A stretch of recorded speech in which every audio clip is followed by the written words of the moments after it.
ipakita sa iyo, dalawa lang ang hati. Pagsamba sa Diyos, pagsamba sa Diablo. Pag hindi ka nagbanal, hindi ka sumasamba sa Diyos. Sumasamba ka po nun sa Diablo. Kaya yung pagpapakabanal, napakahalaga nun.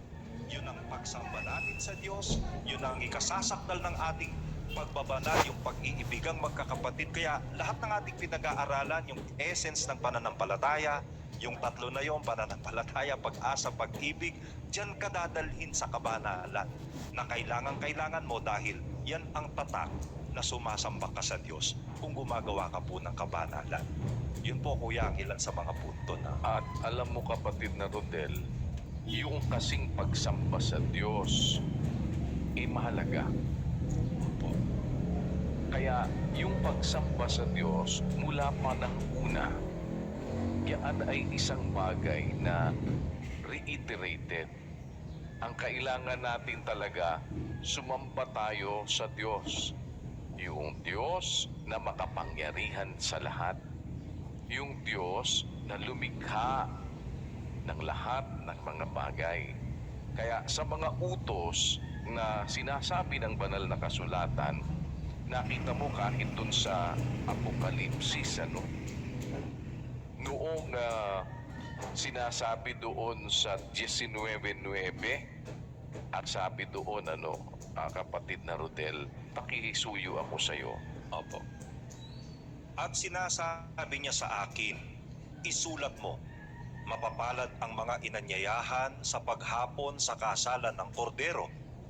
At sinasabi niya sa akin, ang mga ito'y siyang tunay na mga salita ng Diyos. At ako'y nagpatira pa sa kanyang paanan upang siya'y aking sambahin. At sinasabi niya sa akin, ingatan mong huwag gawin iyan. Ako'y kapwa mo alipin at ng iyong mga kapatid na mayroong patotoo ni Jesus. Sumamba ka sa Diyos. Yan, kapatid na Rodel, talagang ang sinasabi dito, sumamba ka sa Diyos. Kaya inuulit pa rin yan doon sa sumunod na naman, doon sa 22 naman, kapatid na Rodel, doon sa 8, ang sabi, ako ang wikang si Juan.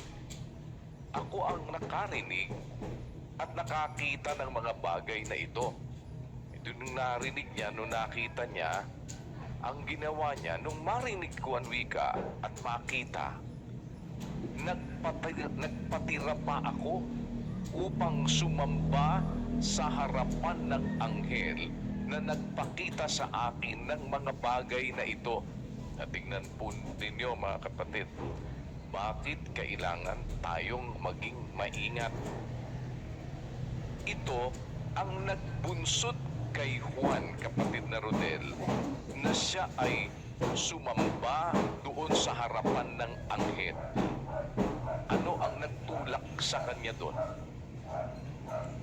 Yung pong kanyang nakita at narinig na ipinakita sa kanya ng anghel, kuya. Yan, kapatid na Rodel. Ito, sinong anghel ang nagpakita sa kanya? Anghel po ng Diyos yan. Oh, anghel na ng Diyos yung nagpakita sa kanya, Opo. Yung nagpakita sa kanya at nagparinig sa kanya. Anghel ng Diyos. Ngayon, nung marinig niya at makita ang wika, nagpatira pa siya para sumamba sa harapan ng anghel na nagpakita sa akin ng mga bagay na ito. Pero ano ang sinabi pa noong anghel ng Diyos? Ang sabi pagdating dun sa 9, sinabi niya sa akin, nung anghel, ingatan mong huwag gawin yan. Ako'y kapwa mo alipin at ng iyong mga kapatid na mga propeta at ng mga tumutupad ng mga salita ng aklat na ito. Sumamba ka. Ano, kapatid na Rodel? Sa Diyos. Sa Diyos. Huwag kang sasamba kahit kanino. Sumamba ka sa Diyos. Yun ang sinasabi ng Biblia.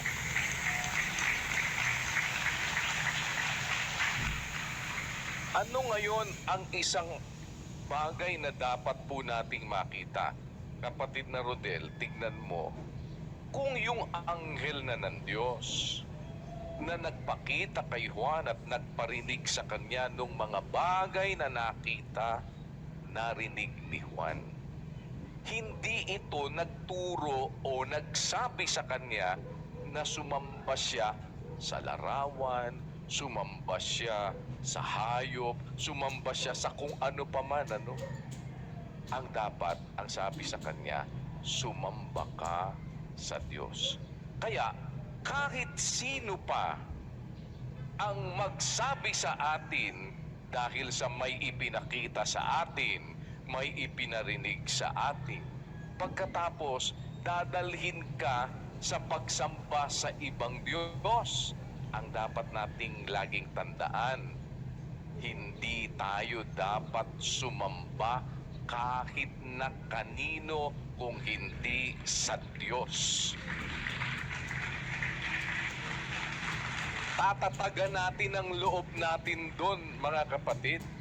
Ihahanda natin ang ating mga puso na anuman ang ating makita, anuman ang ating marinig, kung yung nakikita natin at naririnig natin dahil sa ipinakita at ipinarinig sa atin ay ililihis tayo sa pagsamba natin sa Diyos.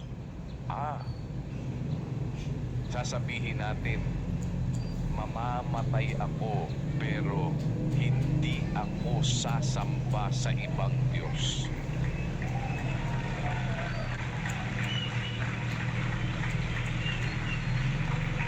Nakukuha mo, kapatid na Rodel, kasi dadating ang panahon, mayroong magpapakita ng kung ano-ano.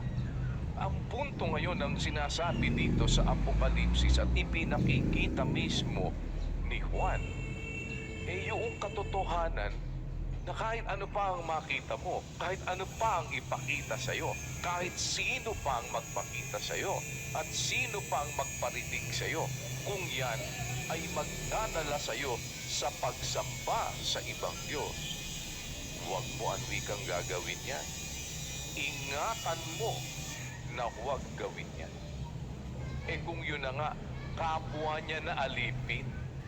Kapwa niya alipin yun. Anghel ng Diyos yun, ano? Yun ang sinasabi sa kanya, huwag mo gagawin yan. Lalo naman, kung ang magpapakita sa'yo, hindi naman alipin ng Diyos.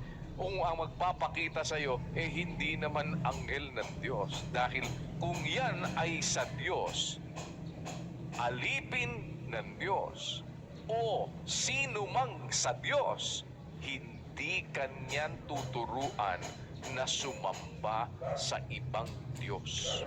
Hindi niya gagawin yun. So, dapat warning yun sa atin. Kaya kahit nung una pa, ang sabi, kapatid na Rodel, dun sa Exodo, basahin natin, pasuyo ako sa iyo, kapatid na Rodel, sa 34:14. Opo. Pakilagay. Sapagkat hindi ka sasamba sa ibang Diyos, sapagkat ang Panginoon na ang pangalan ay mapanibughuin, ay mapanibughuin ngang Diyos. Sasamba ka ba sa ibang Diyos, kapatid na Rodel? Hindi po. Ang sabi nga, hindi ka sasamba sa ibang Diyos. Sapagkat ang Panginoon na ang pangalan ay mapanibughuin, ay mapanibughuin ngang Diyos. Bakit ganun ang sinasabi? Para katuruan. Para tayo magkaroon sa ating puso na mataglay natin na anuman ang mangyari, hindi ka dapat sumamba sa ibang Diyos. Kaya mayroong magiging repercussion sa sino man na hindi susunod doon. Mayroon itong magiging masamang resulta doon sa mga hindi mananatili sa pagsamba sa Diyos, kung hindi magkakaroon ng puwang sa kanila na sumamba sa ibang Diyos. Ano ang sabi doon, kapatid na Rodel? Babasahin natin, Pasuyo, kapatid na Rodel. Deuteronomio, sa puntahan natin yung nasa 30:17, kapatid na Rodel. Opo. Ngunit kung ang iyong puso ay lumiko at hindi mo didinggin, kundi maliligaw ka at sasamba ka sa ibang mga Diyos at maglilingkod ka sa kanila, Ano mangyayari? ay aking pinatutunayan sa inyo sa araw na ito na kayo'y tunay na malilipol. Kita mo, kapatid na Rodel, Opo. malilipol kayo. Pagka ang ginawa ninyo, ang wika, lumiko kayo at hindi kayo nakinig, nagpakaligaw kayo, sumamba kayo sa ibang mga Diyos, naglingkod kayo sa kanila. Kaya sabi, tunay na malilipol kayo. Hindi ipinapakilala yon para magkaroon ka ng takot sa puso mo, kapatid na Rodel, na anuman ang mangyari, dapat huwag mong pabayaan na makasama ka doon sa lilipulin ng Diyos. Opo. Kung hindi, dapat nandoon ka sa pananatili na hindi ka magpakaligaw. Na huwag kang pumayag na mailigaw ka, na maglingkod ka sa ibang Diyos. Kahit noon pa yan, kapatid na Rodel, kahit sa Israel pa. Sinasabi na nga yan nandun sa 81 ng awit, pakisuyo, kapatid na Rodel, 9. Opo. Hindi magkakaroon ng ibang Diyos sa iyo at hindi ka man sasamba sa anumang ibang Diyos. Yan, kita mo, Hindi ka magkakaroon, anwika, ng ibang Diyos sa iyo at hindi ka man sasamba sa anumang ibang Diyos. Ako ang Panginoon mong Diyos na naglabas sa iyo mula sa lupain ng Ehipto. O di kahit na noon pa yan, kapatid na Rodel, Opo. talagang well reiterated. Hindi ka dapat magkaroon ng ibang Diyos sa iyo. Hindi ka dapat sumamba sa anumang ibang Diyos. Kasi kapag ka sumamba ka sa ibang Diyos, maliligaw ka. Pag sumamba ka sa ibang Diyos, you will suffer the consequence noong iyong pag-alis sa pagsamba sa Diyos at sa paglilingkod sa Diyos. Kaya noon pa nakikita mo na yung mga bagay na ito na meron talagang babala. Bakit? Meron kasing magdadala sa iyo sa pagsamba sa ibang Diyos. Kaya yun ang laban, kapatid na Rodel. Diba sinasabi ng banal na kasulatan na tatagan natin ang laban natin? Bakit? Ang inyong kalaban ng diablo, kalaban, gumagala, humahanap ng masisila niya. Alam mo ba kung anong isang paraan ng pagsila ng diablo, kapatid na Rodel? Ano po, kuya? O hindi yung maialis ka sa pagsamba sa Diyos. Opo. Kasi yun ang kalaban ng Diyos Diba sabi, kaya sinabi ni Pedro, kayo'y maging mapagpigil. Kayo'y maging mapagpuyat. Ang inyong kalaban na diablo, gaya ng liyong umuungal, gumagala, humahanap anwika ng masisila niya. Siya'y labanan ninyong matatag sa inyong pananampalataya. Yamang inyong nalalaman na ang mga gayong hirap ay nagaganap sa inyong mga kapatid na nangasa sa sanlibutan. Di lalabanan natin ang ating pananampalataya. Opo. Yamang inyong nalalaman na ang mga gayong hirap ay nagaganap sa inyong mga kapatid na nangasa sa sanlibutan. Pinansin mo na ba yan, kapatid na Rodel? Ang alam ko lang po dyan, kuya, Kapatid na nasa sanglibutan. Na Nasa sanglibutan pa, di pa tinatawag, pero kapatid natin. ang sabi, yung mga gayong hirap, pinansin mo ba yung mga gayong hirap? Anong hirap yun na nagaganap sa kanila? Ayan, kuya. Ano po yan? Diba? Opo. Sinasabi gayong hirap, di may pinanggalingan.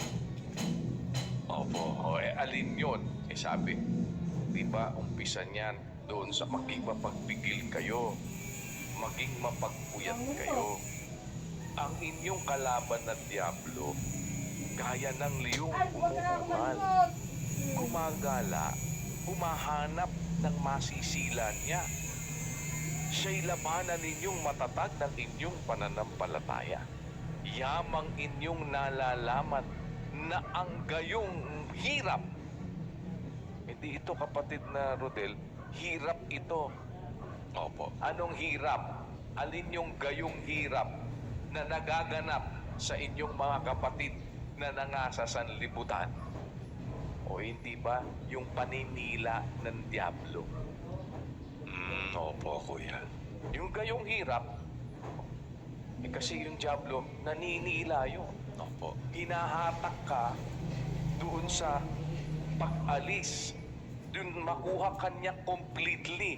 Masila kanya completely. Labanan yung matatag ng inyong pananampalataya. Dahil ang mga gayong hirap nagaganap sa inyong mga kapatid na nangasa sa sanlibutan. Yung battle between good and evil na hinahatak ka ng Diablo, gusto kanyang masila, ikaw naman gusto mo makawala doon. Sino ba naman ang gustong maging masamang tao? Kung tutuusin, bakit? Kasi ang nangyari, kapatid na Rodel, di ba ang sabi ng Biblia, ginawa ng Diyos ang tao. Paano? Sa Ecclesiastes, kapatid na Rodel, ang sabi doon sa 7:29, ginawa ng Diyos ang tao matuwid. Ngunit nagsihanap sila ng maraming katha. Bakit sila nagsihanap ng maraming katha? Kasi nandiyan sa paligid natin ang mga kakathain. Opo. At dahil nandyan, ngayon, uulukan ka, magkaaway. Until such time, ikaw na sa sarili mo, voluntary ka na, gagawa ka na ng maraming mga katha. Yung pinag-uusapan natin na pinatikim ka, nung matikman mo, yun ang nagustuhan mo, nandun ka na. Pero sa puso ng tao, nandoon yung kabutihan Dahil ginawa ng Diyos ang tao na matuwid. Kaya nga may kautosang nasusulat sa kanyang puso na pinatutunayan ito pati ng kanila anwikang budhi. Yung kanilang pag-iisip, nagsusumbungan, nagdadakilanan sa isa't isa. Di ba hirap yun, kapatid na Rodel, na hinahatak ka, gusto kang masila ng Diablo. Kasi ang gusto ng Diablo, ialis ka doon sa pagsamba mo sa Diyos. Di ba kaya nga pinag-usapan natin ano ang gusto ng Diablo doon sa Mateo 4:3. Basahin mo dire-diretso, kapatid na Rodel, hanggang 10 ulitin lang natin Opo. At ang manunukso ay dumating at nagsabi sa kanya, kung ikaw ang anak ng Diyos, ay ipag-utos mo na ang mga batong ito ay maging mga tinapay. Datapot siya'y sumagot at sinabi, nasusulat, hindi sa tinapay lamang mabubuhay ang tao, kundi sa bawat salitang lumalabas sa bibig ng Diyos. Kaya kita mo, kapatid na Rodel, huwag mong kalilimutan ang senaryo na yan, enkwentro between kanino? Kristo po at ang Diablo, kuya. Yan. Sino ba tayo may kukumpara sa ating Panginoong Jesucristo? Opo. O ngayon, ang ating Panginoong Jesucristo nung nagkatawang tao, tinangka ng Diablo. Opo. Ano ang ginawa? Yung manunukso, di nanunukso. Opo. Yung manunukso, dumating. Tapos, sabi sa kanya, kung anak ka ng Diyos, ipag-utos mo na ang mga batong ito maging tinapay. Di ba yun ang kanyang... Opo. Ibig sabihin, idinedare niya at sinusukat niya at gusto niyang palabasin, ano? Sige, kung anak ka talaga ng Diyos. Hindi ba, iyaan kapatid na Rodel, isang bagay na totoo sa mga anak ng Diyos. Opo. Kasi kung halimbawa, tayo ngayon, natuto noong aral ng Diyos, kinilala ng Diyos na kanyang mga anak, hindi kasama ka na sa mga anak ng Diyos. Opo. Kung kasama ka ngayon sa mga anak ng Diyos, palagay mo, hindi ka ba liligaligin din ng Diablo? Opo, kuya. Kaya nga, ang inyong kalaban ng Diablo, kaya ka magiging mapagpigil, mapagpuyat, may kalaban ng Diablo. Ano ang gusto ng Diablo? Kagaya nito. Yung mga anak ng Diyos, tutuksuhin niya. Kung talagang anak ka ng Diyos, kung talagang anak ka ng Diyos, ganun lagi. Kung talagang anak kayo ng Diyos, kung talagang anak kayo ng Diyos. Diba? Eto na yan. Kung ikaw, ang anak ng Diyos, pag-utos mo sa mga batong ito maging tinapay. Kasi nanunukso siya. Kaya ang sagot ng ating Panginoong Jesucristo, nasusulat, hindi sa tinapay lamang mabubuhay ang tao, kundi sa bawat salitang lumalabas hindi sa bibig mo. Naintindihan mo kapatid na Rodel? Opo, kuya. Ayos yung sagot. O, kundi sa bawat salitang lumalabas sa bibig ng Diyos at hindi sa bibig mo. Opo, Di ba gano'n opo. kapatid na Rodel? Ang ganda. Yun ang lohika nun Opo. Yun ang sagot ng ating malaman yun. Hindi basta't ganun lang yun. Opo. Kaya makita mo, alam nung Diablo kung ano gusto sabihin ng ating Panginoong Jesucristo. Kaya ano ngayon ang nangyari? Nang magkagayon, edi laglag siya doon, ano? Opo. Lipat na naman siya. Dinala naman siya ng Diablo sa bayang banal. Inilagay ang wika siya sa taluktok ng templo. Tapos, ngayon, eto naman. Sa kanya naman ay sinabi, kung ikaw ang anak ng Diyos, magpatihulog ka. Sapagkat nasusulat, siya'y magbibilin sa kanyang mga anghel tungkol sa iyo. At aalalayan ka ng kanilang mga kamay. Baka matisod ka ng iyong paa sa isang bato. Yan. Di sige, kung ikaw talaga yung anak ng Diyos, patihulog ka. Hindi ka naman maano di ba? Dahil pinagbilin ka naman Aalalayan ka ng kanyang mga kamay, ng kanilang mga kamay. Pinagbilin ka doon sa kanyang mga anghel. Ano sagot ng ating Panginoong Hesus? Nasusulat din naman. Yung nasusulat mo, hindi mo naiintindihan Yung isinasite mo na nasusulat, hindi mo naiintindihan at hindi naman ikaw ang dapat na gumamit yan. Opo. Dahil ang nasusulat din naman, ang sabi niya, huwag mong susubukin ang Panginoon mong Diyos. Di ba? Supply na naman siya. Opo. Bakit? Ano ibig sabihin? Nasusulat, magtiwala ka sa Diyos.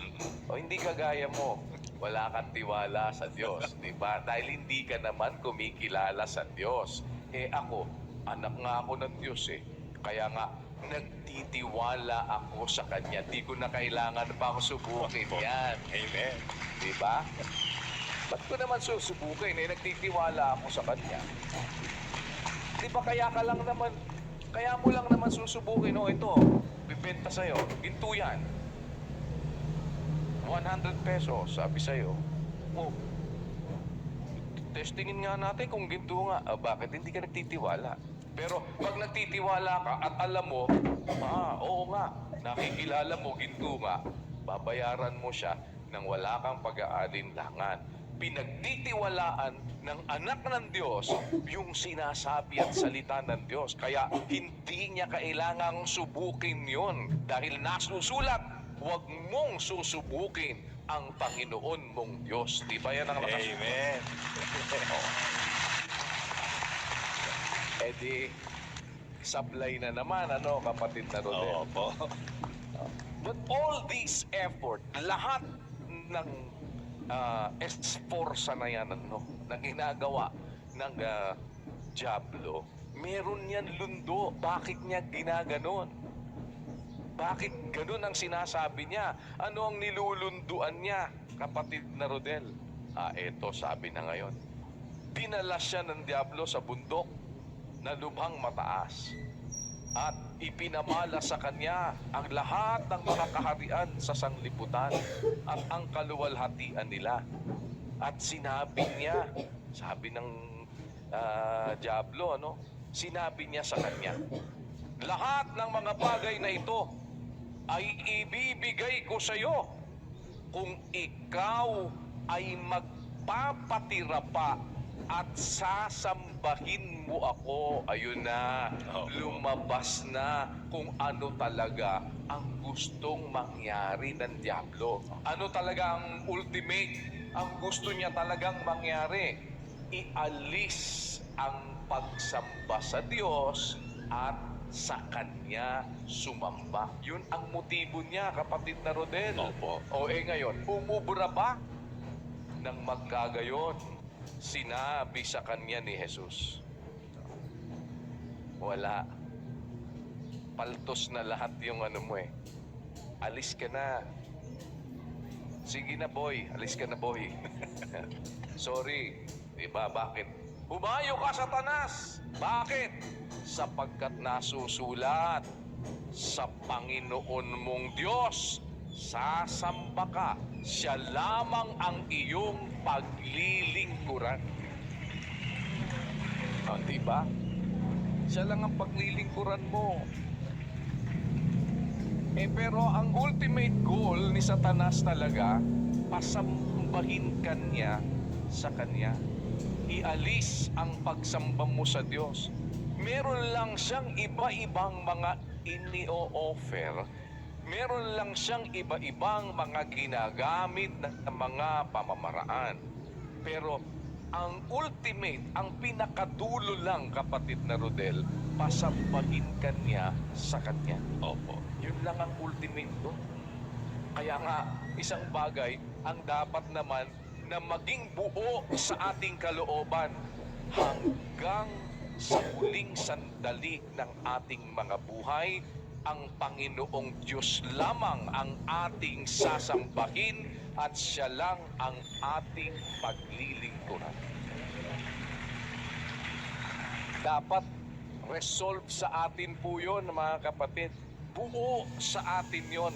Ano man ang mangyari, ano man ang dumating, ano man ang makita mo, ano man ang marinig mo, isang bagay ang buo sa ating mga kalooban at matibay. Sa Diyos lamang tayo sasamba at siya lang ang ating paglilingkuran. Yun lang. Kaya kailangan gamitan natin ngayon ng katalinuhan. Bakit? Kasi pag nakita na ng Diablo yun, alam mo, kapatid na Rodel, ang kasunod, 11. Nang magkagayon, iniwan siya ng Diablo. Kaya, ibig sabihin, sa ating pakikipaglaban, mga kapatid, gusto mo, iwan ka ng Diablo, hindi ka napansinin. Kagaya ng hindi na pinapansin si Job. Lagi buo sa loob mo, sa Diyos lang ako sasamba. Siya lang ang aking paglilingkuran. Sorry. Diba? Kaya sinabi sa Biblia, magsisalangsang kayo sa Diablo. O, papaano? Sa pamamagitan ng 4:7 ng Santiago, pasakop nga kayo sa Diyos. Datapwat magsisalangsang kayo sa diablo at tatakas siya sa inyo. O, edi iwanan ka. Ano ang dapat mo lang gawin? Pasakop kayo sa Diyos. O, edi yun pala ang susi, kapatid na Rodel. Pasakop kayo sa Diyos. Tatakas siya sa inyo. O, kaya isang panibagong usapin yan.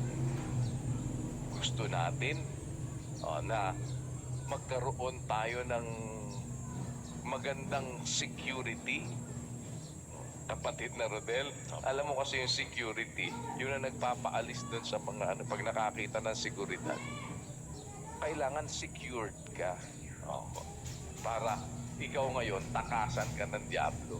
Sa anumang laban, alam niya, di siya uubra. Bakit? Kasi sa loob mo, talagang buo yun. Alam mo, kapatid na Rodel, ang sinasabi ng Biblia, sa Juan, basahin natin, ito, madalas mo itong nadidinig. 9:31, kapatid na Rodel. Opo. Nalalaman naming hindi pinakikinggan ng Diyos ang mga makasalanan. Datapwat kung ang sino mang tao'y maging mananamba sa Diyos at ginagawa ang kanyang kalooban, siya'y pinakikinggan niya. Nakakita mo, kapatid na Rodel? O ngayon, meron bang makikita kang mahalagang bagay dyan? Kung mananamba ka pala sa Diyos, ginagawa mo yung kanyang kalooban. O, ano ba yung kalooban ng Diyos? Pagpapakabanal. Di ba? Babalik na naman tayo doon. Ano yung basic na yon? 4:3 ng Tesalonica, ito ang kalooban ng Diyos. Sa makatwid bagay ang inyong pagpapakabanal. Ngayon, kung kalooban ng Diyos ang ating pagpapakabanal, ang sabi, kung ang sino mang tao'y maging mananamba sa Diyos at ginagawa ang kanyang kalooban, yung pagpapakabanal, yung palang pagpapakabanal, pagiging mananamba mo yun sa Diyos kapag ka ikaw ay nagpapakabanal. Kaya ang dapat na gagawin natin, magpapakabanal tayo sapagkat yun ang pagiging mananamba sa Diyos at makakaasa tayo, pakikinggan tayo ng Diyos kapag ka tayo'y lumapit sa Kanya. Di ba ganon, kapatid na Rodel, Opo. Hindi sa Diyos tayo magiging mananamba. Opo. Hindi tayo dapat na maging mananamba sa iba. Kasi, kapatid na Rodel, pagka nailihis ka sa pagsamba mo sa Diyos, huwag natin kalilimutan, ano lang ang babagsakan natin? Sa diablo lang po. Pagsamba sa diablo. At yun ang kanyang gustong gawin. Kaya nga, alam mo, ang nangyari, kapatid na Rodel, eto, tignan mo. Yung nasa 2:8 ng Isayas, basahin natin, kapatid na Rodel. Opo. Ang kanila namang lupain ay puno ng mga Diyos-Diyosan. Kanilang sinasamba ang gawa ng kanilang sariling mga kamay, na ginawa ng kanilang sariling mga daliri. Kita mo, kapatid na Rodel, nangyari, meron, gumawa sila ng kanilang sariling mga kamay ng kanilang sasambahin. Opo. Ang tawag doon, Diyos-Diyusan. Kaya po, alam ninyo, mga kapatid, yan ang isang bagay na nag-aalis sa tao sa kanyang pagsamba sa Diyos. Kahit pasabihin mo na ito ay para sa Diyos, ay hindi, sinabi na nga diba? Gumawa ka ngayon ng sinasamba ng iyong sariling, yung gawa ng iyong sariling kamay. Pero mo gumawa ang tao ng ganun, Tapos, ano ngayon ang nangyari doon sa kanyang ginawa? Ginawa niya ng kanyang sariling kamay. Ano ngayon ang nangyari doon, kapatid na Rodel? Bakit yun ay nag-alis sa tao sa kanyang pagsamba sa Diyos? Sabi, 22 kapatid na Rodel, o 44 ng Isayas, 13. Pisa tayo sa 13, Brother Rodel. Opo. Nag-uunat ang aluwagi ng isang pising panukat. Kanyang tinatandaan ng lapis, kanyang inaanyuan sa pamamagitan ng mga katam, at kanyang tinatandaan ng mga kompas, at inaanyuan ng ayon sa anyo ng tao, ayon sa kagandahan ng tao, upang tumahan sa bahay. Pumuputol siya sa ganang kanya ng mga sedro, at kumukuha ng puno ng roble at ng ensina, at pinatitibay sa ganang kanyang sarili ang isa sa gitna ng mga punong kahoy sa gubat.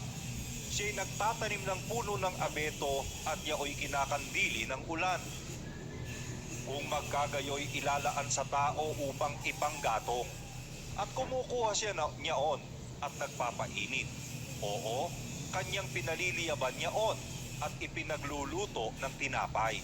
Oo, kanyang ginagawang isang Diyos at sinasamba. Ginagawa niyang larawang inanyuan at pinagpapatirapaan. Kita mo ang ginagawa niya, kapatid na Rodel, ano? Kanyang ginagawang isang Diyos. Yung ginawa ng kanyang kamay, yung ginawa noong anluwagi. Sinasamba yung ginagawa niyang larawang inanyuan at pinagpapatirapaan. Yung sobra, kanyang iginagatong wika ang bahagi niyaon sa apoy. O, yung biruin mo, no? Yung sobra dun sa ginawa niyang Diyos niya, ginagatong niya sa apoy, yung bahagi nun, kinakain niya ng karne. Pinang-iihaw niya. Siya ano'y kay nag-iihaw ng iihawin at nabubusog. Oo, siya'y nagpapainit at nagsasabi, aha, ako'y nainitan, aking nakita ang apoy. Yun namang ibang bahagi, ang lapis niyaon ay ginagawa niyang Diyos. Sa makatwid bagay kaniyang larawang inanyuan, kaniyang pinagpapatirapaan at sinasamba at dinadalanginan at nagsasabi, iligtas mo ako sapagkat ikaw ay aking Diyos. Tignan mo ang nangyari, ano, kapatid na Rodel. Doon nagpapatira pa, doon dumadalangin, sinasamba at sinasabi, iligtas mo ako sapagkat ikaw ay aking Diyos. Dinidiyos na yung larawang inanyuan.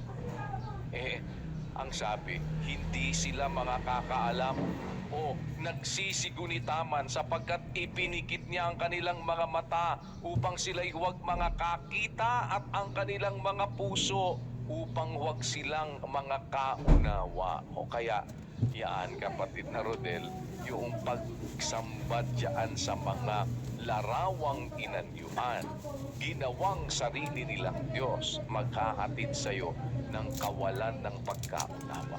O, ano na mangyayari? Bakit nagkaganon? Saan ka naman? Kung nakakaunawa ka, biruin mo ikaw ang gumawa, pagkatapos sinabi mo dun sa ginawa mo, iligtas mo ako. Ginawa mo lang yun. No?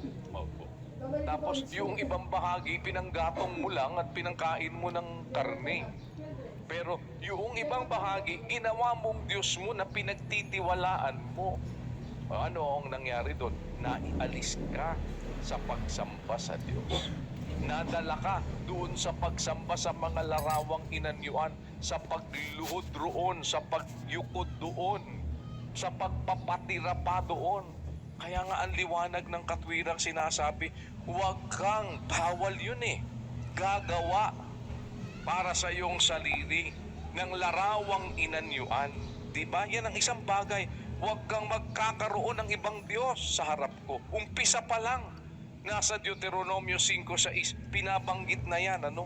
Ang sabi ng Biblia, huwag ako ang Panginoon mong Diyos na naglabas sa iyo sa lupain ng Ehipto, sa bahay ng pagkaalipin. Huwag kang magkakaroon ng ibang mga Diyos sa harap ko. Huwag kang gagawa para sa iyo ng larawang inanyuan na kawangis ng anumang anyong nasa itaas sa langit o ng nasa ibaba sa lupa o ng nasa tubig sa ilalim ng lupa. Huwag kang gagawa niyan. Bakit, kapatid na Rodel? Kasi isang bagay ang nakapaloob dyan. Mag-aalis sa'yo sa pagsamba mo sa tunay na Diyos. Magdadala sa'yo sa pagsamba mo kay Satanas. Bakit? Bakit ultimately ang mapupuntahan mo, Brad Rodel, pagsamba kay Satanas? Eto. 1.25 ng Roma ang sabi, kapatid na Rodel. Sapagkat pinalitan nila ang katotohanan ng Diyos ng kasinungalingan at sila'y nagsisamba at nangaglingkod sa nilalang. Ito nga sila na gumawa Ni hindi man nga yung nilalang lang ng Diyos Sila na nga ang gumawa nung kahoy, ginawa nilang larawang inanyuan at kanilang sinamba. Ano ang mangyayari pag ganon? Papalitan mo yung katotohanan ng Diyos na ang dapat mong sambahin, yung Diyos na makapangyarihan sa lahat, yung Diyos ng katotohanan. Bakit? Pinalitan nila yung katotohanan ng Diyos ng kasinungalingan. At sila'y nagsisamba, nangaglingkod sa nilalang kaysa lumalang na siyang pinupuri magpakailanman. Di ang ibig sabihin na wala sila sa katotohanan, kapatid na Rodel. Opo. Kung ikaw ngayon ay nawala sa katotohanan dahil pinalitan mo ng kasinungalingan yung katotohanan ng Diyos, ano ngayon ang mangyayari? Sa Diyos ka ba sasamba? Hindi na. Bakit? Ito sabi ng Biblia. 4.22, kapatid na Rodel, ng Juan. Pakibasa natin. Opo. Hanggang 24. Sinasamba ninyo ang hindi ninyo nalalaman. Sinasamba namin ang nalalaman namin, sapagkat ang kaligtasan ay nanggagaling sa mga Hudyo.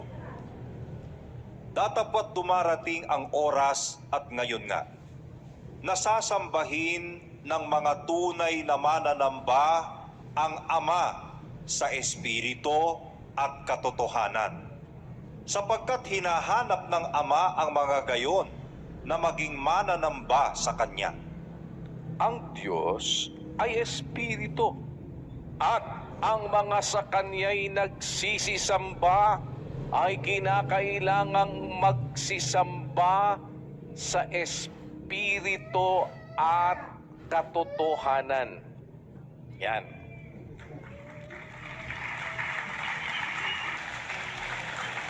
Kapatid na Rodel, tatanungin naman kita. Ang Diablo, Espiritu ba? Espiritu po. Yan. Edi, huwag mong kalilimutan, may dalawang klase at hati. Espiritu ng Diyos at espiritu ng demonyo. Ngayon, ang sabi ni Juan, dun sa 4:1 ng unang Juan, huwag kayong magsipaniwala sa bawat espiritu. Di may espiritu, hindi mo dapat na paniwalaan. Bakit? Subukin ninyo ang mga espiritu kung sila'y sa Diyos. Bakit? Sapagkat maraming nagsilitaw na mga bulaang propeta sa sanglibutan. Sa madaling salita, hindi basta espiritu, paniniwalaan mo kagad. Kasi mayroong espiritu hindi sa Diyos. Kaya nga, susubukin mo kung yung espiritu ay sa Diyos. Kasi, ang Diyos, sasambahin mo din sa espiritu. Kaya lang, dapat mo makita ang kadugtong. Espiritu at katotohanan. Hindi espiritu at kasinungalingan. Amen. Naintindihan mo, kapatid na Rodel? Amen, Kuya. Oo. Kasi may espiritu, hindi espiritu ng Diyos. Opo. May espiritu, hindi espiritu ng katotohanan. May espiritu, espiritu ng kasinungalingan. O ano ang isang sinasabi ba ng espiritu?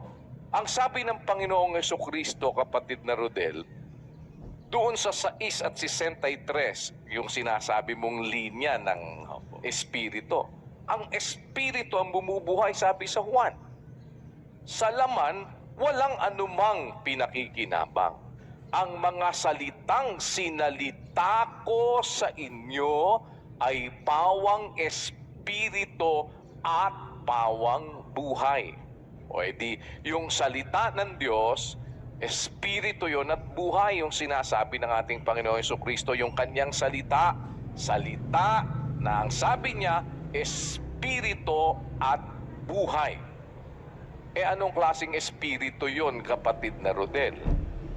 Espiritu po ng Diyos yun. Espiritu ng Diyos yun. Anong klaseng espiritu yung espiritu ng Diyos? Ang sabi niya, yung salitang sinalita ko sa inyo, pawang espiritu at pawang buhay. Yung salita pala ng Diyos, espiritu yun. At yung salita ng Diyos na espiritu, ang sabi, doon sa 17 at 17 naman ng Juan, ang sabi ng Biblia, pakabanalin mo sila sa katotohanan. Ang salita mo'y katotohanan. O edi anong klaseng espiritu yan? Edi espiritu ng katotohanan. Bakit? Yung salita, kapatid na Rodel, espiritu. Opo. Yung salitang espiritu, ang salita mo, ano wika? Katotohanan. O edi anong klase ng espiritu yon? Espiritu ng katotohanan. Bakit? Kasi may salita, hindi naman salita ng katotohanan. Opo. Hindi naman salita ng Diyos. Kaya nga, ang sagot ng ating Panginoong Jesucristo doon sa dyablo, nasusulat, hindi lamang sa tinapay mabubuhay ang tao, kundi sa bawat salitang lumalabas sa bibig ng Diyos na katotohanan, kapatid na Rodel, hindi kasinungalingan. Opo. Diba? Nakagaya ng sinasabi mo. Dahil ang sinasabi ng dyablo, kasinungalingan. Bakit? 8:44 ng Juan, kapatid na Rodel. Basa. Opo. Kayo'y sa inyong amang diablo, at ang mga nasa ng inyong ama ang ibig ninyong gawin. Siya'y isang mamamatay tao buhat pa ng una, at hindi nananatili sa katotohanan, sapagkat walang katotohanan sa kanya. Pagka nagsasalita siya ng kasinungalingan, Ano salita niya, kapatid na Rodel? kasinungalingan po. Ayan, kaya kapag kasalita ng dyablo, salita ng kasinungalingan. Anong klaseng espiritu yon? Di espiritu ng kasinungalingan. Opo. Kaya pag ikaw napunta ka ngayon sa kasinungalingan, kapatid na Rodel, hindi ka makakasamba sa espiritu at katotohanan.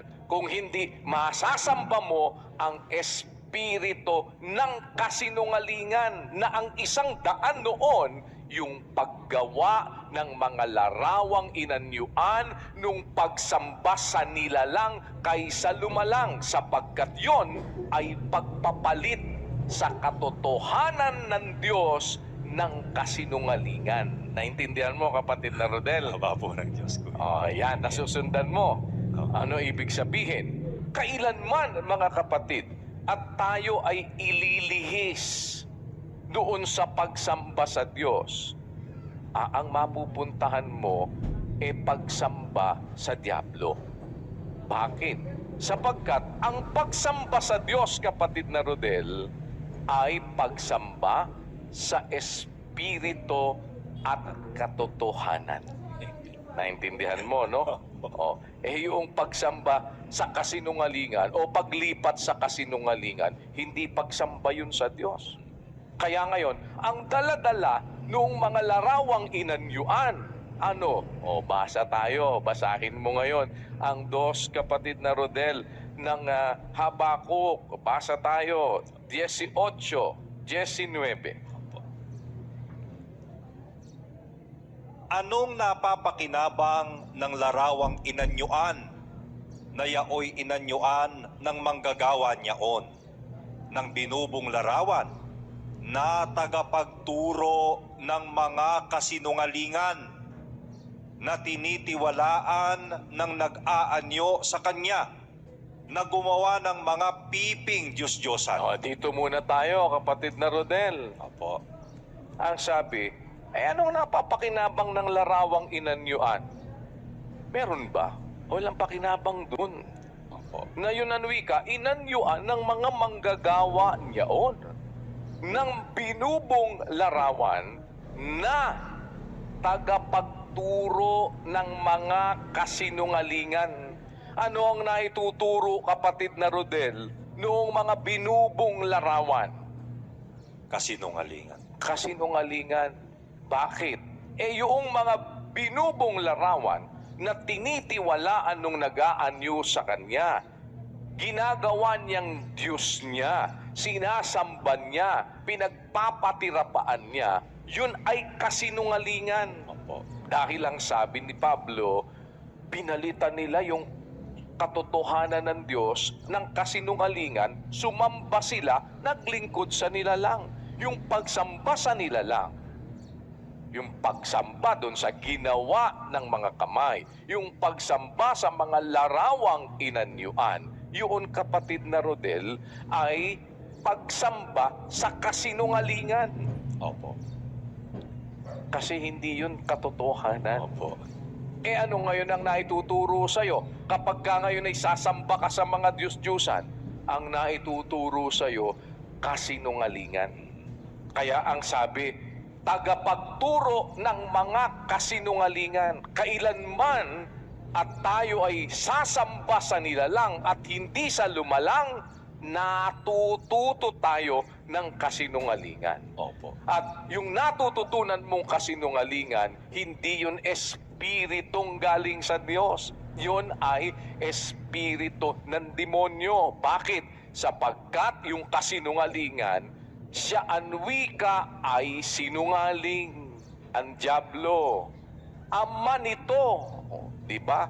Kaya siya ang ama ng kasinungalingan. Ama siya ng mga sinungaling. Dahil siya'y sinungaling at hindi nananatili sa katotohanan, walang katotohanan sa kanya. Papaano mo ngayon masasamba ang Diyos sa espiritu at katotohanan kung ikaw ngayon sasamba ka sa kasinungalingan, na ang pagtitiwalaan mo yung salita ng dyablo at hindi yung salita ng Diyos? Dahil pag nagsasalita ang dyablo, ang salita niya kasinungalingan. O ngayon, pag nagsasalita ang Diyos, salita ng Diyos, ang salita mo'y katotohanan. Kaya kung gusto mong sumamba sa Diyos na makapangyarihan sa lahat, hindi ka pupunta sa kasinungalingan. Ang dapat puntahan mo, yung espiritu at katotohanan. Espiritu ng katotohanan, sapagkat ang Diyos sasambahin sa espiritu at katotohanan. Kapag ka hindi, sumamba ka sa Diyos-Diyusan, ang ituturo sa'yo kasinungalingan.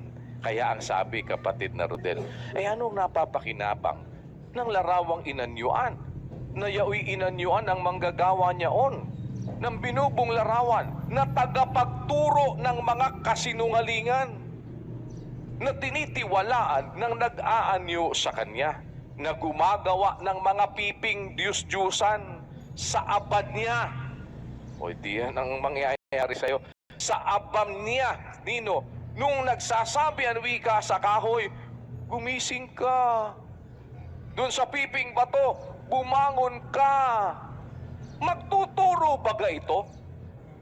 Magtuturo ba yun, Brad Rodel? Hindi po. Magtuturo ba ga ito? Ay, sinabi nga doon sa 18, nagtuturo ng kasinungalingan. Di ba? Tagapagturo ng mga kasinungalingan. Pwede magtuturo sa'yo ng ano? Ng kasinungalingan. Opo. Oh. Kaya sa aba mo na natuto ng kasinungalingan, magtuturo baga ito? Ay hindi naman sa'yo magtuturo ng ano? Ng katotohanan. Kasi ang itinuturo nga nun, kasinungalingan. Kaya sa aba mo, kapag ka dun ka sumamba, bakit? Hindi magtuturo sa'yo yun ng katotohanan. Ang ituturo sa'yo nun, kasinungalingan. Sapagkat kasinungalingan ang sumamba sa iba bukod sa Diyos na makapangyarihan sa lahat na dapat sambahin. Diba? So, anything na lilihis, anuman na aalis doon sa pagsamba sa espiritu at katotohanan, mauuwi ka sa pagsamba sa kasinungalingan. Ang anumang pag-alis mo sa pagsamba sa Diyos, mapupunta ka doon sa pagsamba sa Diablo. O kaya, ganyan ang ginagawa ng Diablo. Tuturuan ka ng kasinungalingan. Pag natuto ka ng kasinungalingan, ayun na, mauuwi ka na sa pagsamba sa Diablo. At maraming ginagawa yon. Kaya nga sinabi, pinag-aralan na natin di ba? Sabi dun sa 6:24 ng Mateo, kapatid na Rodel, basahin natin. Opo. Sino may hindi makapaglilingkod sa dalawang Panginoon, sapagkat kapopootan niya ang isa at iibigin ang ikalawa, o kaya'y magtatapat siya sa isa at pawawalang halaga ang ikalawa. Hindi kayo makapaglilingkod sa Diyos at sa mga kayamanan. Kita mo, kapatid na Rodel, hindi ka makakapaglingkod sa dalawang Panginoon. Hindi ka makapaglilingkod sa Diyos at sa mga kayamanan. O hindi pagka nailihis ka ngayon ng Diablo doon sa mga kayamanan, kasinungalingan yon. Kapag ka napunta ka na doon sa paglilingkod sa kayamanan, maaalis ka na sa paglilingkod sa Diyos. Hindi mo namamalayan, nahuhulog ka sa kasinungalingan. Nahuhulog ka ngayon sa pagsamba sa Diablo. Kaya mangyayari sa iyo ngayon yon. Bibigay ko sa iyo lahat na to, sumamba ka lang sa akin. Magpatira pa ka, sumamba ka sa akin. Biruin mo, yun ang gusto niya talagang mangyari. So ultimately, ang laban na ito, kapatid na Rodel, is between pagsamba natin sa Diyos o mahatak ka doon sa pagsamba sa Diablo. Paano yon? Sasambahin dapat ang Diyos sa espiritu at katotohanan. Pag napunta ka sa espiritu ng kasinungalingan, naalis ka sa pagsamba mo sa Diyos. Kaya kailangan manatili tayo sa katotohanan, mga kapatid. Anuman ang mangyari, dapat nananatili tayo doon sa katotohanan. Yung katotohanan, yung salita ng Diyos, ang sabi, di ba? Ang salita mo, katotohanan. Kaya para masamba natin ang Diyos sa espiritu at sa katotohanan, mananatili ka doon sa kanyang salita na katotohanan. O ngayon, pagka tayo nananatili sa katotohanan, kapatid na Rodel, isang bagay ang hindi natin maiaalis. Ano po yun? Nananatili ka sa katotohanan. Di ba? Dahil sasampahin mo ang Diyos sa espiritu at katotohanan. Dapat manatili ka sa katotohanan. Ang katotohanan, salita mo'y katotohanan. Ngayon, sino ba salita? Si Kristo po, kuya. Ah, sino salita, kapatid na Rodel? Si Kristo. Yan, basa tayo, kapatid na Rodel. Uno-uno ng Juan. Opo. Sa pasimula ay ang salita, at ang salita ay sumasa Diyos, at ang salita ay Diyos. Yan. Sino yan? 14. Nagkatawang tao ang salita, at tumahan sa gitna natin. Yan.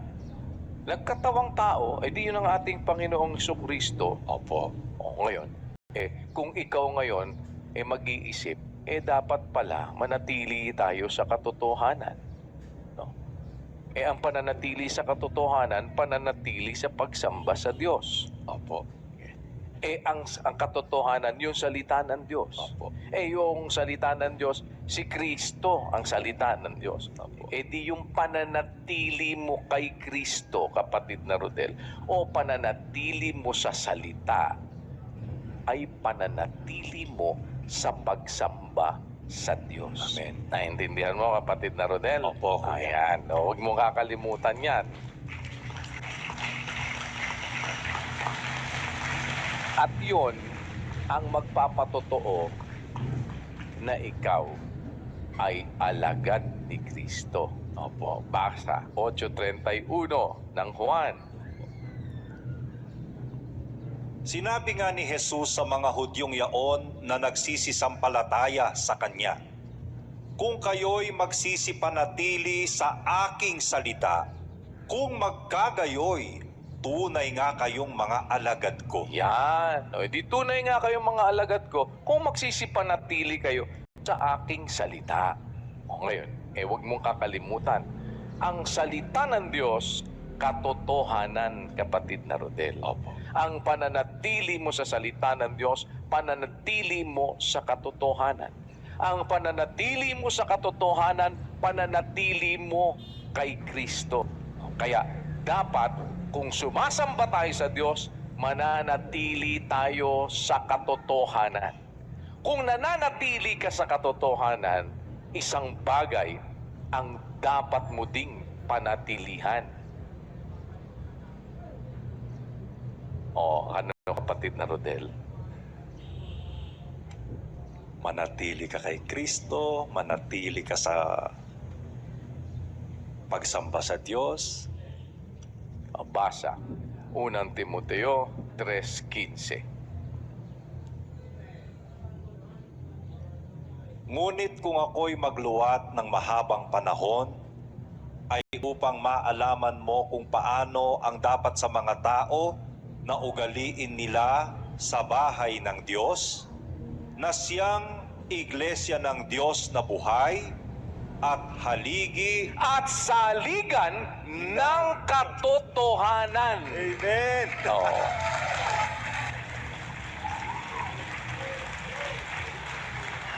Iglesia ng Diyos ang wika ng buhay, haligi at saligan ng katotohanan. Kung nananatili ka sa katotohanan, isang bagay ang dapat mo ding panatilihan. Manatili ka sa iglesia ng Diyos na Amen. buhay.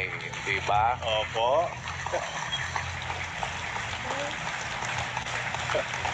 At pag nananatili ka sa katotohanan, kapatid na Rodel, yun ang pagsamba sa Diyos. Bakit? Sapagkat ang Diyos sasambahin sa Espiritu at katotohanan. Huwag kang aalis doon, kapatid na Rodel, sa katotohanan. Yan. Diba? At yung katotohanan, yun ang magpapabanal sa iyo. Kasi yung salita ng Diyos, yun katotohanan. O yung salita ng Diyos na katotohanan, yun banal. Magpapabanal yun sa atin. Kaya sana nakikita po natin ang kahalagahan, mga kapatid, ng ating pananatili sa katotohanan at pananatili na tayo ay sumasamba sa Diyos, sa Espiritu at katotohanan. Huwag tayong lilipat, huwag tayong magpapadala sa anumang bagay na ginagamit ng Diablo para maialis ka sa pagsamba mo sa Diyos o maialis ka sa katotohanan, kapatid na Rodel.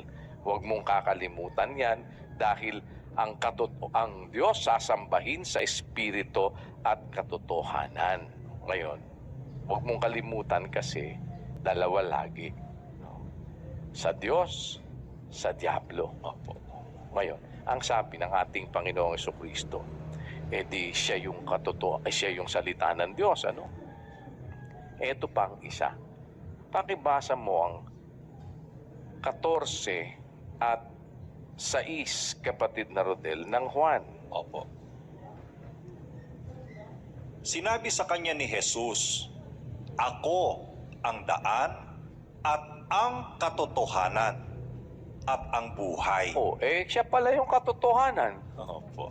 Edi, kung ikaw, mananatili sa katotohanan, mananatili ka kay Kristo. Opo. Di ba ganon, kapatid na Rodel?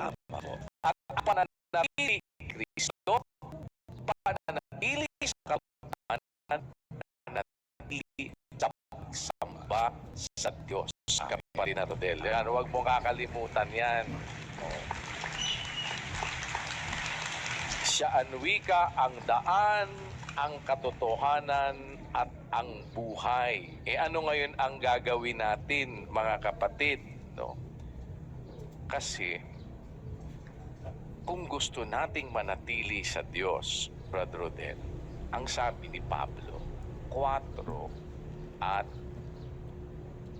8 ng Filipos. Opo. Katapus-tapusan, mga kapatid, anumang bagay na katotohanan, anumang bagay na kagalang-galang, anumang bagay na matuwid, anumang bagay na malinis, anumang bagay na kaibig-ibig, anumang bagay na mabuting ulat, kung may anumang kagalingan, at kung may anumang kapurihan, ay isipin ninyo ang mga bagay na ito. Ang mga bagay na inyong natutuhan at tinanggap at narinig at nakita sa akin, ang mga bagay na ito ang gawin ninyo, at ang Diyos na kapayapaan ay sa inyo. Tingnan mo, kapatid na Rodel, ano man ang wikang bagay na katotohanan. Kung ano man bagay na katotohanan, gawin ninyo. Opo. At ang Diyos ng kapayapaan ay sa inyo. Pag binaligtad mo, pagka ano mang bagay na kasinungalingan, ang Diyos ng sanglibutan ang sa inyo. Opo. Kasi dalawang bagay lang yan. Huwag mong kalimutan. Dalawa ng dalawa. Mayroong daan ng katotohanan. Ano ang kabaligtaran, kapatid na Rodel? Daan po ng kasinungalingan. Totoo ba yun? Basa tayo. 2:2 ng 2 Pedro, kapatid na Rodel. Opo. At maraming magsisisunod sa kanilang mga gawang mahahalay, na dahil sa kanila ay pagsasalitaan ng masama ang daan ng katotohanan. Di may daan ng katotohanan, kapatid na Rodel. Opo. Huwag mong kalilimutan, sabi ng ating Panginoon Jesucristo, ako Ang daan, at ang katotohanan. Ayan. Kaya siya ang daan ng katotohanan. Yan, kapatid na Rodel. Dahil sabi niya, ako daan at ang katotohanan. Ngayon, may daan ng katotohanan na dahil doon sa mga nagsisigawa ng masama at sa maraming sumusunod doon sa mga gawang mahahalay, pagsasalitaan ng masama ang daan ng katotohanan. Kung may daan ng katotohanan, may daan ba ng kasinungalingan, kapatid na Rodel? Basa. Awit 119:29. Ilayo mo sa akin ang daan ng kasinungalingan. O kita mo, kapatid na Rodel, di dapat lalayo tayo doon sa daan ng kasinungalingan. Saan tayo lalakad? Lalakad tayo doon sa daan ng katotohanan. Ano ba yung daan ng katotohanan? 25 Gs ng awit, kapatid na Rodel. Opo.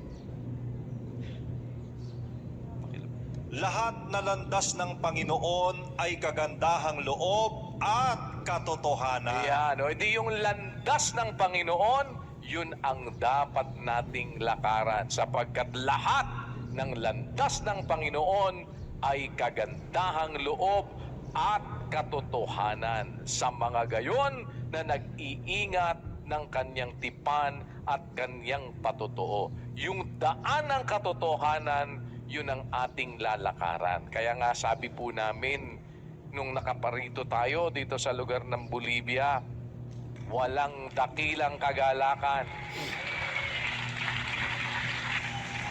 Wala nang dakilang kagalakan sa ganang akin na gaya nito na marinig na ang aking mga anak ay nagsisilakan sa katotohanan.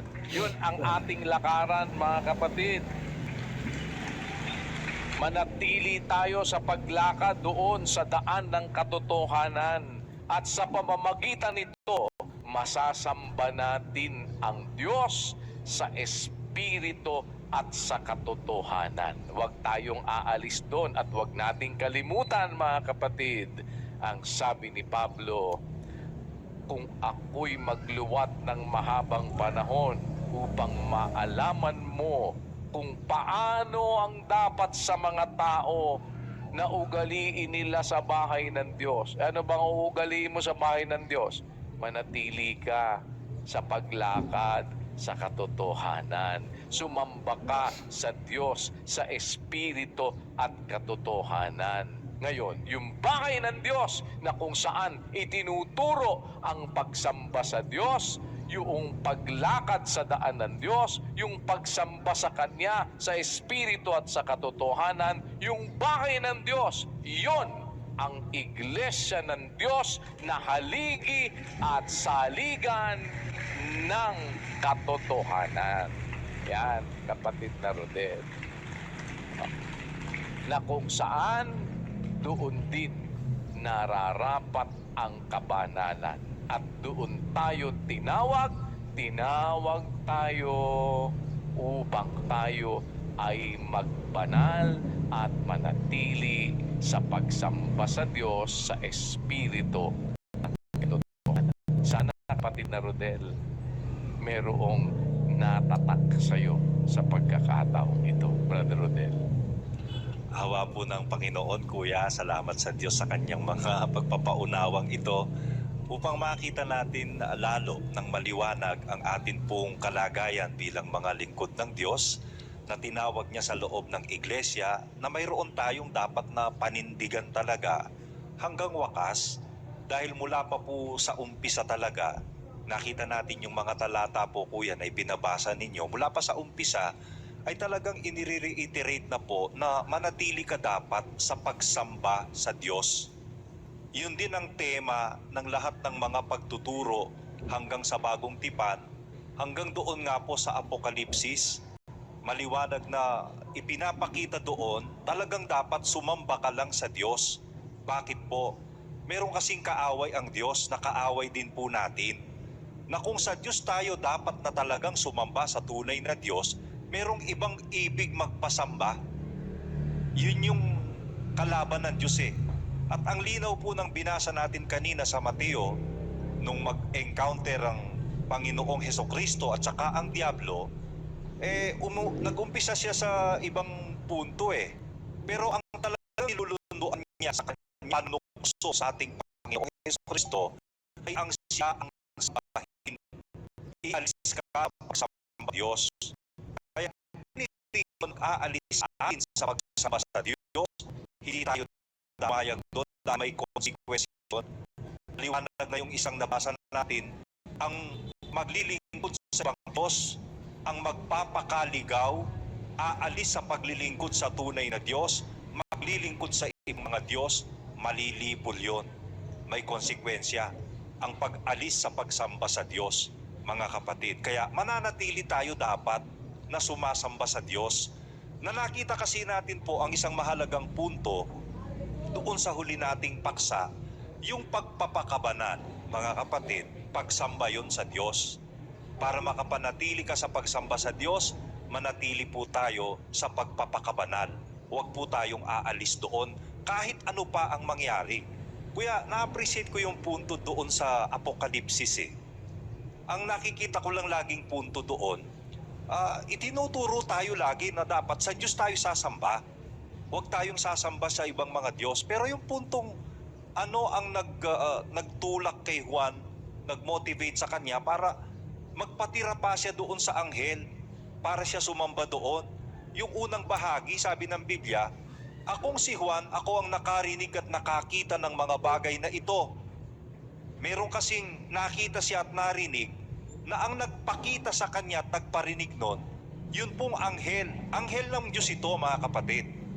Sabi ng Biblia, ako ang nakarinig, nakakita ng mga bagay na ito at ng aking marinig at makita.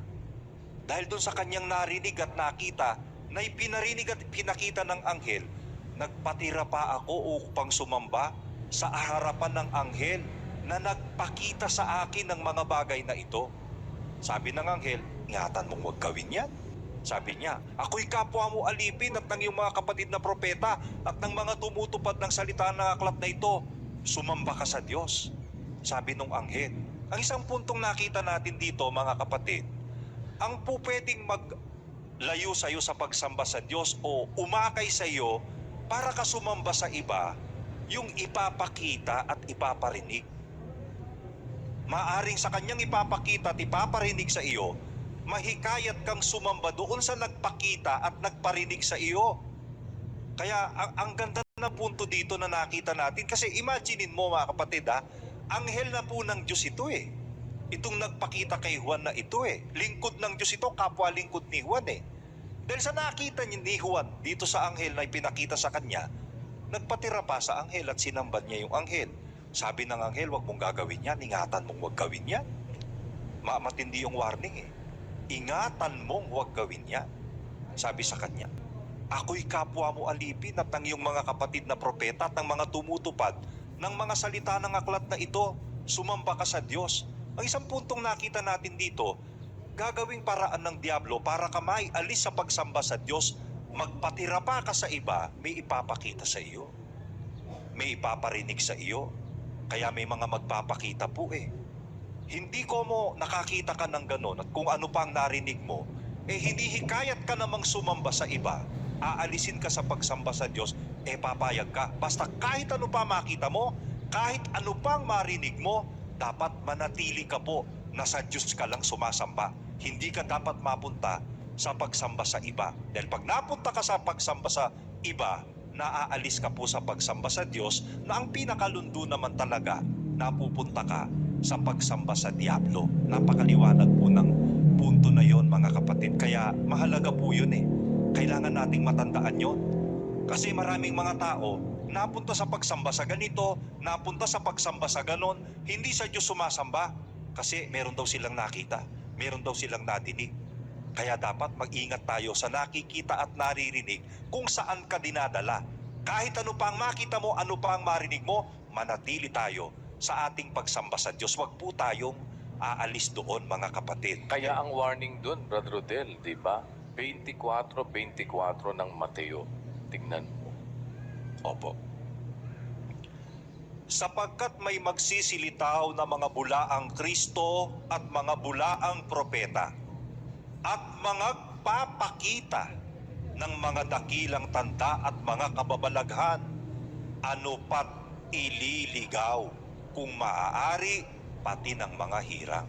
Amen. Kita mo, kapatid na Rodel? Opo. Kaya noong sa salaysay ni Marcos, ang sinasabi niya doon sa 13 at 22, ang kanyang salita, may magsisilitaw, mga bulaang Kristo at mga bulaang propeta, mga papakita ng mga tanda at mga kababalaghan upang mailigaw nila kung mangyayari ang mga hirap.